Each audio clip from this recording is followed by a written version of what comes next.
बिहार की राजनीति में बड़ा उलटफेर पहली बार देखने को मिला। बिहार के पूर्व मुख्यमंत्री नीतीश कुमार जैसे ही बिहार की गद्दी छोड़ते हैं वैसे ही जदयू की पहली हार भी हो जाती है। और ये हार का सामना जदयू को इस वजह से करना पड़ा क्योंकि अब जदयू की भूमिका खत्म हो चुकी है।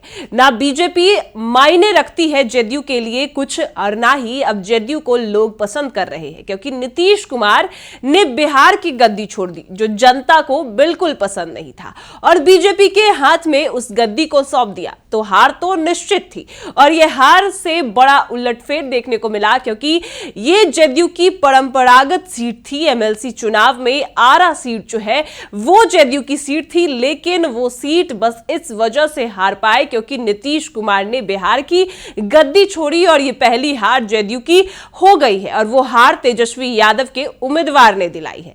चलिए हम आपको सब कुछ विस्तार से बताते हैं। नमस्कार, मैं कोमल और आप देख रहे हैं दर्श न्यूज। बता दें आपको कि बिहार के पूर्व मुख्यमंत्री नीतीश कुमार ने बिहार की गद्दी छोड़ी, और छोड़ते ही आज जदयू की पहली हार भी हो चुकी है। नीतीश कुमार तो चले गए, लेकिन जदयू की भूमिका पर लगातार सवाल उठ रहे थे। नीतीश कुमार के जाने के बाद सबसे बड़ा सवाल यह था कि जदयू का उत्तराधिकारी कौन होगा। तो फिर निशांत कुमार को नीतीश कुमार ले आए, और कहा यह जाता है कि नीतीश कुमार को 6 महीने लग गए मनाने में, निशांत कुमार को भी 6 महीने लग गए।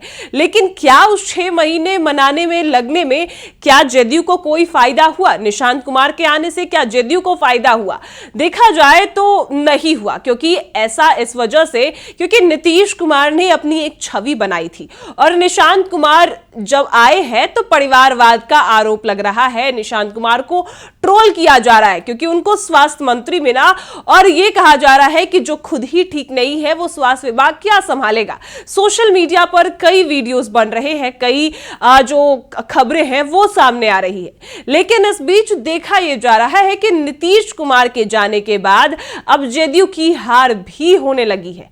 आज पहली बार निशांत कुमार जब जदयू की कमान संभाल रहे हैं, और नीतीश कुमार बिहार की गद्दी छोड़ चुके हैं, जदयू की एक तरीके से इस वजह से ही हार हुई। आरा बक्सर सीट पर तेजस्वी के उम्मीदवार सोनू राय ने बाजी मार ली, लेकिन जो कन्हैया प्रसाद है, जो उनके पिता राधाचरण शाह जो है वो हमेशा से उस सीट पर जीतते नजर आए, और जदयू की वो सीट थी, लेकिन जदयू की सीट को आरजेडी ने झटक लिया। इस वजह से कहा यह जा रहा है कि नीतीश कुमार ने बिहार की गद्दी छोड़ी, और ये पहली हार नीतीश कुमार को मिल गई। इस वजह से आपको बताएं तो बिहार में नीतीश कुमार की अगुवाई में एनडीए ने विधानसभा चुनाव में तो बम्पर जीत दर्ज की थी। वहीं नीतीश कुमार के सीएम पद से हटने के बाद बिहार की सियासत छोड़ केंद्र की राजनीति के जाते ही जदयू को राज्य में पहली बार हार का सामना करना पड़ा।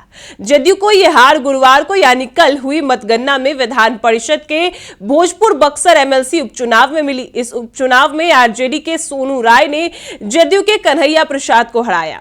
वहीं आपको बता दें कि जदयू के कन्हैया प्रसाद कौन है। जदयू के कन्हैया प्रसाद राधा चरण शेठ के बेटे हैं। राधा चरण शेठ भोजपुर बक्सर सीट से एमएलसी थे। यह सीट तब खाली हुई जब राधा चरण शेठ ने विधायक बनने के बाद इस्तीफा दे दिया, और ऐसे में जदयू ने राधा चरण शेठ के बेटे कन्हैया प्रसाद को उम्मीदवार बनाया था। कन्हैया प्रसाद राजनीति में आने से पहले ही फैमिली बिजनेस से जुड़े थे। अब उनकी कंपनी खनन और व्यापार के क्षेत्र में काम करती थी। अब आरजेडी के सोनू राय कौन है जिन्होंने कन्हैया प्रसाद को हराया? बक्सर भोजपुर एमएलसी उपचुनाव में महागठबंधन के लिए जीत दर्ज करने वाले आरजेडी के सोनू कुमार राय मूल रूप से भोजपुर जिले के आरा क्षेत्र के मीरगंज के रहने वाले हैं। राजनीति उन्हें विरासत में मिली है। उनके पिता लालदास राय बिहार विधान परिषद के सदस्य रह चुके हैं। इनकी गिनती आरजेडी के कद्दावर नेताओं में होती है, और राजनीतिक गिलाड़ियों में सोनू राय की पहचान एक सक्रिय और जमीनी नेता के तौर पर है। वे आरजेडी संगठन के भीतर लंबे समय से पसीना बहा रहे। और इस चुनाव में अगर देखा जाए, इस उपचुनाव के लिए वोटिंग 12 मई को हुई थी, और वोटों की गिनती आज जब कल गुरुवार को सुबह 8 बजे से शुरू हुई तो कुल 5,956 वोटों में से सोनू कुमार राय को 2,486 वोट मिले, जबकि कन्हैया प्रसाद को 2,146 वोट मिले। मनोज उपाध्याय को 636 वोट मिले, और 621 वोटों को अमान्य घोषित कर दिया गया। वोटों की गिनती के काम जो है है वो 2 राउंड में 13 टेबल पर किया गया। सोनू राय ने गिनती की शुरुआत में राउंड में ही लगातार आगे बढ़ रहे थे। जैसे ही रुझान साफ होने लगा, आरजेडी कार्यकर्ताओं और समर्थकों में उत्साह बढ़ गया। नतीजों की आधिकारिक घोषणा होते हुए जदयू के उम्मीदवार कन्हैया प्रसाद को आरजेडी के सोनू राय ने 340 वोटों से हरा दिया।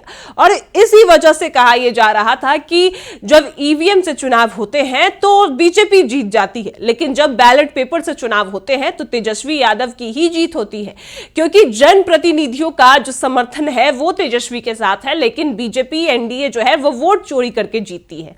लेकिन बड़ी बात यह है कि जदयू की भूमिका पर अब और सवाल उठने चालू हो चुके हैं, क्योंकि एक तरीके से देखा जाए तो नीतीश कुमार पहले बिहार की गद्दी छोड़ते हैं, राज्यसभा जाने का फैसला करते हैं लेकिन ये फैसला उनका नहीं होता। उनके ही शीर्ष नेतृत्व, चाहे वो ललन सिंह, संजय झा, उनको मनाते हैं और कह ले कि बीजेपी के दबाव में नीतीश कुमार बिहार की गद्दी छोड़ते हैं। लेकिन यह भी कहना साफ नहीं होगा, क्योंकि नीतीश कुमार हमेशा अपने मन मर्जी का ही करते हैं। लेकिन आज जो नीतीश कुमार ने किया उससे जदयू को बहुत कुछ सहना पड़ रहा है।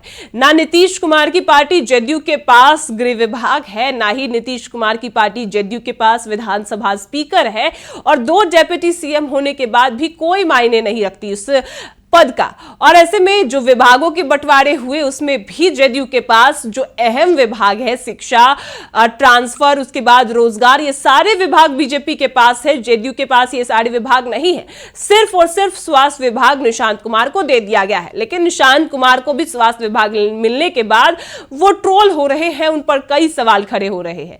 और आज जब चुनाव की बारी आई और चुनाव में जदयू को अपनी भूमिका साबित करनी थी, तो इस चुनाव में भी पहली बार जदयू हार गई। वही जदयू जो हमेशा बीजेपी से भी आगे रही, लेकिन अब साफ दिख रहा है कि नीतीश कुमार के जाने के बाद अब जदयू धीरे धीरे कर समाप्त हो रही है और एक एक कर हार भी जदयू को सहना पड़ रहा है, क्योंकि कहीं ना कहीं देखा जा रहा है कि आरा बक्सर सीट जो है वो काफी महत्वपूर्ण सीट थी और जदयू के खाते में ही रहती थी। लेकिन उस सीट पर तेजस्वी ने बाजी मारी और नीतीश कुमार को हराया। कई बार तेजस्वी ने नीतीश कुमार को महागठबंधन की तरफ से ऑफर भी दिया, लेकिन नीतीश कुमार नहीं माने और आज जदयू को धीरे धीरे समाप्ति की राह पर वो खुद ले जा रहे हैं। और कहा यही जा रहा है कि नीतीश कुमार जैसे ही बिहार की गद्दी छोड़ते हैं, आज जदयू की पहली हार भी हो चुकी है। अब आपकी इस पर क्या राय है वो हमें कमेंट में जरूर बताएं और देखते रहे दर्श न्यूज।